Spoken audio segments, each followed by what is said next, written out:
नवभारत आप देख रहे हैं। मैं हूं आपके साथ अनुराग सिंह। इंडियन नेवी को समंदर में 3 धुरंधर युद्धपोत मिल चुके हैं।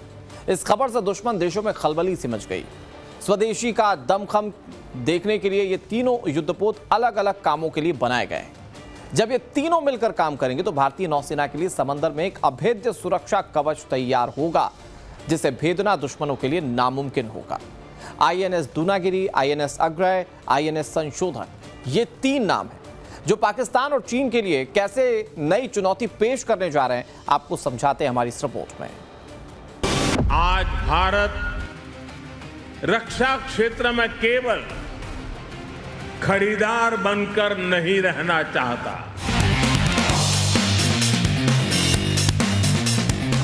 बीते वर्षों में 40 से अधिक मेड इन इंडिया युद्धपोत और पनडुब्बियां नौसेना में शामिल हुई।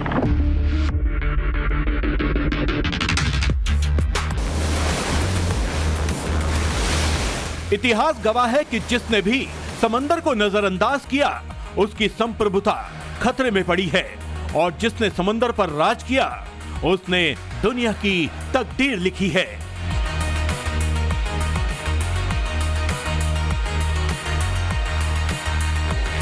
लेकिन यह भी सच है कि समंदर किसी को अपनी सल्तनत खैरात में नहीं देता। यहाँ राज वही करता है जो उसकी हर उठती लहर को अपनी ताकत बना ले, और आज का हिंदुस्तान इसी मिशन पर जुटा हुआ है। अब समय आ गया है कि भारत समुद्री शक्ति के अगले चरण में प्रवेश करे। आप देख रहे हैं हिंद महासागर में भारत का वो शंखनाद जिससे बीजिंग से लेकर इस्लामाबाद तक हड़कंप मचना तय है, क्योंकि भारतीय नौसेना के बेड़े में एक साथ शामिल हुए हैं समंदर के 3 नए धुरंधर, INS दूनागिरी, INS अग्रय और INS संशोधक। खुद प्रधानमंत्री नरेंद्र मोदी ने कोलकाता के श्यामा प्रसाद मुखर्जी पोर्ट पर 3 स्वदेशी वॉरशिप को भारतीय नौसेना में शामिल कराया। मौका अंतर्राष्ट्रीय योग दिवस का था, लेकिन योग सत्र के तुरंत बाद प्रधानमंत्री मोदी सीधे श्यामा प्रसाद मुखर्जी पोर्ट पहुंचे, जहां भारतीय नौसेना के इतिहास का सबसे बड़ा ट्राई कमीशनिंग समारोह उनका इंतजार कर रहा था। इस ऐतिहासिक मौके पर प्रधानमंत्री नरेंद्र मोदी ने कोलकाता की धरती से दुनिया को बता दिया कि 21वीं सदी का समंदर सिर्फ और सिर्फ भारत की ताकत का गवाह बनेगा। पीएम ने साफ कर दिया कि भारत शांति का समर्थक जरूर है, लेकिन शांति के लिए शक्ति का होना सबसे पहली शर्त है। 2014 में सरकार बनने के बाद हमने स्थिति को बदलने का संकल्प लिया। इसके लिए नीतियों के स्तर पर बड़े रिफॉर्म किए गए। रक्षा क्षेत्र में आत्मनिर्भरता को प्राथमिकता दी गई। इन प्रयासों का परिणाम है कि आज रक्षा क्षेत्र में डिजाइन, मैन्युफैक्चरिंग और एक्सपोर्ट की नई संभावनाएं बनी है। 2014 तक देश का कुल डिफेंस प्रोडक्शन 40,000 करोड़ रुपए के आसपास था। आज यह बढ़कर लगभग 1,80,000 करोड़ रुपए तक पहुंच गया है।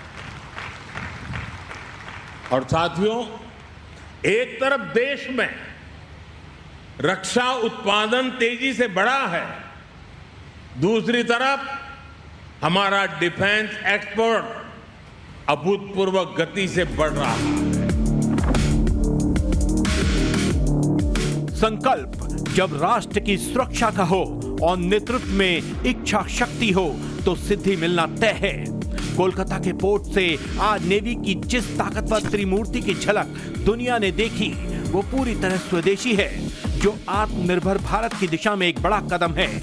इन जहाजों को भारतीय नौसेना के वॉरशिप डिजाइन ब्यूरो ने डिजाइन किया और कोलकाता में garden reach ship builders and engineers ने बनाया है। इन युद्धपोतों का निर्माण पूरी तरह भारत में होने से देश की रक्षा आयात पर निर्भरता कम हुई है। इतना ही नहीं, अपने दम पर युद्धपोत बनाने की ये सफलता भारत को वैश्विक बाजार में एक बड़े हथियार और युद्धपोत एक्सपोर्टर के रूप में भी स्थापित करती है, जो पीएम मोदी का मिशन भी है और जिसका उल्लेख प्रधानमंत्री मोदी बार बार करते भी हैं। नीतियों के स्तर पर बड़े रिफॉर्म किए गए, रक्षा क्षेत्र में आत्मनिर्भरता को प्राथमिकता दी गई। इन प्रयासों का परिणाम है कि आज रक्षा क्षेत्र में डिजाइन, मैन्युफैक्चरिंग और एक्सपोर्ट की नई संभावनाएं बनी है। 2014 तक देश का कुल डिफेंस प्रोडक्शन 40,000 करोड़ रुपए के आसपास था। आज यह बढ़कर लगभग 1,80,000 करोड़ रुपए तक पहुंच गया है। और साथियों, एक तरफ देश में रक्षा उत्पादन तेजी से बढ़ा है, दूसरी तरफ हमारा डिफेंस एक्सपोर्ट अभूतपूर्व गति से बढ़ रहा है। 2014 तक भारत करीब 700 करोड़ रुपए के रक्षा उत्पादों का निर्यात करता था, 700 करोड़।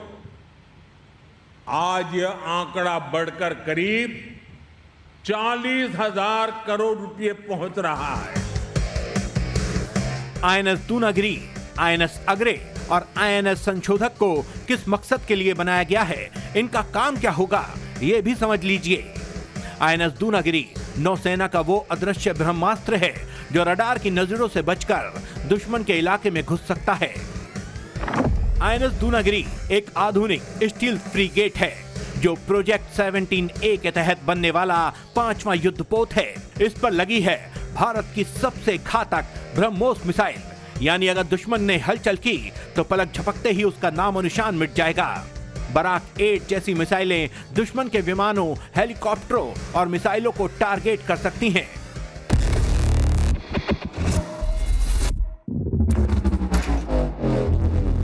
आईएनएस दूनागिरी में दुश्मन के टारपीडो को चकमा देने वाले डिकॉय सिस्टम लगे हैं।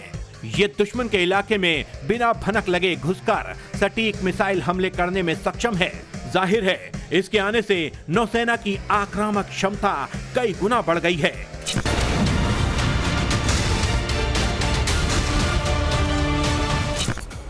इसके बाद नंबर आता है आईएनएस अग्रे का, जो स्वदेशी एंटी सबमरीन वॉरफेयर पोत है। ये तटीय और उथले क्षेत्रों में दुश्मन की पनडुब्बियों का पता लगाने, उन्हें ट्रैक करने और नष्ट करने के लिए विशेष रूप से डिजाइन किया गया है, जो समुद्र की गहराई में भारत की सुरक्षा को बेहद मजबूत करता है। आइए इसकी खासियत भी देख लीजिए। आईएनएस अग्रे दुश्मन की पनडुब्बियों का पता लगाती anti submarine warfare shallow water craft का चौथा जहाज है। तटीय और समुद्री क्षेत्रों में तैनाती के लिए बनाया गया है। अग्रे भारतीय तटों की सुरक्षा में अहम भूमिका निभाएगा। आईएनएस अग्रे में हल्के टारपीडो लगाए गए हैं। आईएनएस अग्रे स्वदेशी रॉकेट लॉन्चरों से लैस है। आईएनएस अग्रे हिंद महासागर में बढ़ती विदेशी पनडुब्बियों की गतिविधियों को रोकने में मदद करेगा। इसकी खासियत इसका साइलेंट मोड है, यानी ये बहुत कम शोर करता है। इसके चलते दुश्मन का सोनार इसे पकड़ नहीं सकेगा। अब आते हैं आईएनएस संशोधक पर, जो सर्वे वेसल सीरीज का चौथा जहाज है। इसका काम युद्ध लड़ना नहीं, बल्कि समुद्र का सर्वे करना है। इसे तट और गहरे समुद्र में हाइड्रोग्राफिक सर्वे, समुद्री डेटा कलेक्शन और डिफेंसिव यूज के लिए बनाया गया है। बंदरगाहों और समुद्र के रास्तों का सर्वे करना भी इसके मुख्य काम में शामिल है। समंदर के तीसरे जाबाज आईएनएस संशोधक को आप भारतीय नौसेना की आंख और कान कह सकते हैं। समुद्र के नीचे पहाड़ियों, साथ में घाटियों और रास्तों की सटीक मैपिंग करता है इस तरीके के जहाज, ताकि भारतीय सेना के जितनी भी पनडुब्बियां हैं वो आराम से बिना किसी रुकावट और खतरों के अपना मिशन और ऑपरेशन पूरा कर सके। इसके अलावा आईएनएस संशोधक जैसे जहाज प्राकृतिक आपदा जैसे चक्रवात जो समुद्र में पैदा होता है या फिर सुनामी के दौरान न सिर्फ रेस्क्यू ऑपरेशन में मदद करता है, लेकिन सहायता पहुंचाने में भी काफी मदद करता है। समुद्र के 3 नए सिकंदर सिर्फ जहाज नहीं है, ये नए भारत की वो हुंकार है जो बताती है कि भारत अपनी संप्रभुता से कोई समझौता नहीं करेगा।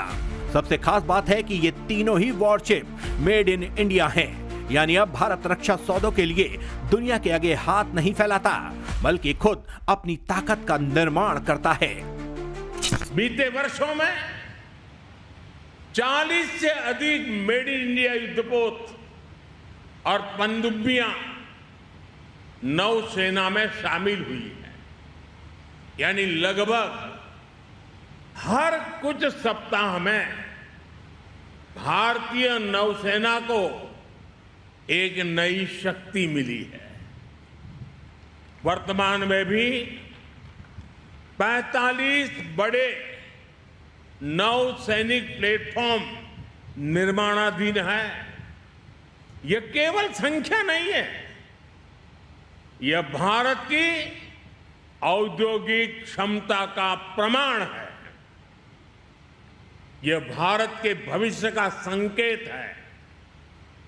साथियों, आने वाले वर्षों में भारत का मैरीटाइम सेक्टर लाखों नए रोजगार तैयार करने की क्षमता रखता है। चीन हिंद महासागर क्षेत्र में लगातार अपनी पैठ बढ़ाने की कोशिश कर रहा है। जाहिर है इन अत्याधुनिक जहाजों की तैनाती से भारत अपनी समुद्री सीमाओं की 24 घंटे कड़ी निगरानी कर पाएगा। इंडियन नेवी को समंदर में 3 धुरंधर युद्धपोत मिल चुके हैं। इस खबर से दुश्मन देशों में खलबली सी मच गई है। स्वदेशी का दमखम लिए ये तीनों युद्धपोत अलग अलग कामों के लिए बनाए गए हैं। जब ये तीनों मिलकर काम करेंगे तो भारतीय नौसेना के लिए समंदर में एक अभेद्य सुरक्षा कवच तैयार होगा, जिसे भेद पाना नामुमकिन है दुश्मनों के लिए। INS Dunagiri, INS Agray, INS संशोधक, ये 3 नाम हैं। पाकिस्तान और चीन के लिए ये एक बड़ी चुनौती का काम करने जा रहे हैं और भारतीय नौसेना का लक्ष्य साल 2030-2035 तक पूरी तरह से एक ब्लू वाटर नेवी बनाना है। इसके लिए जिन प्रोजेक्ट्स पर तेजी से काम चल रहा है, अब मैं आपको वो समझाने की कोशिश करता हूं। डिफेंस में आत्मनिर्भरता का दम दिखेगा। इसमें नेक्स्ट जनरेशन स्टिल्थ फ्रिगेट्स बनाए जा रहे हैं। प्रोजेक्ट 75A, इसमें 6 मॉडर्न डीजल इलेक्ट्रिक सबमरीन्स बनाई जा रही हैं। पनडुब्बियां एयर इंडिपेंडेंट प्रपल्शन से लैस होंगी, ऊपर आए बिना हफ्तों तक समंदर के नीचे ही रह पाएंगी। तीसरा विमानवाहक पोत IAC-2, आईएनएस विक्रमादित्य और आईएनएस विक्रांत के बाद एक और विशाल स्वदेशी एयरक्राफ्ट कैरियर होगा। हिंद महासागर के दोनों छोर पूर्वी और पश्चिमी पर नजर रखी जा सकेगी। जो समुद्र पर राज करेगा वही दुनिया पर राज करेगा। इस ऐतिहासिक सच को पहचानकर प्रधानमंत्री नरेंद्र मोदी ने भारतीय नौसेना और रक्षा क्षेत्र को पन निर्भरता से मुक्त कर आत्मनिर्भरता की सिद्धि तक पहुंचाया है। लाल किले की प्राचीर से लिया गया संकल्प आज समंदर की गहराइयों में आईएनएस दूनागिरी और आसमान से तेजस के रूप में सिद्धि बनकर परवाज भर रहा है।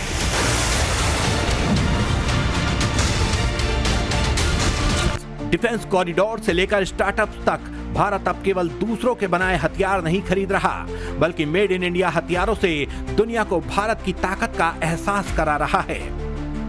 कलपुर्जों से लेकर एयरक्राफ्ट कैरियर तक भारत की रक्षा नीति का एक ही लक्ष्य है, भारत का पैसा, भारत का श्रम और भारत की सुरक्षा। साथियों, अब समय आ गया है कि भारत समुद्री शक्ति के अगले चरण में प्रवेश करे।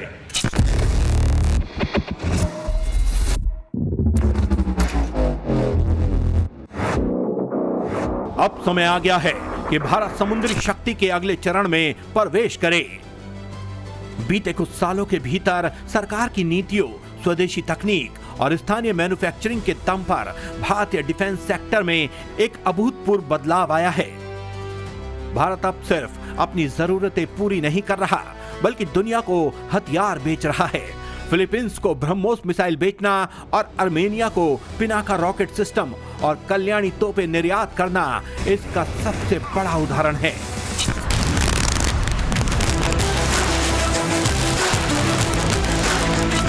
भारत अब केवल छोटे हथियार ही नहीं, बल्कि दुनिया के सबसे जटिल रक्षा प्लेटफॉर्म खुद बना रहा है। देश का पहला स्वदेशी विमान वाहक पोत INS विक्रांत प्रोजेक्ट 17A के तहत स्टील फ्रीगेट्स और परमाणु पनडुब्बियां भारत में ही बन रही हैं। उधर स्वदेशी लड़ाकू विमान तेजस और प्रचंड जैसे हल्के लड़ाकू हेलीकॉप्टर अब वायुसेना की रीढ़ बन रहे हैं। आज का हिंद प्रशांत क्षेत्र केवल पानी का एक टुकड़ा नहीं, बल्कि वैश्विक राजनीति का अखाड़ा है, जहां भारतीय नौसेना नेट सिक्योरिटी प्रोवाइडर बनकर राज कर रही है। ब्यूरो रिपोर्ट, टाइम्स नाउ नव भारत।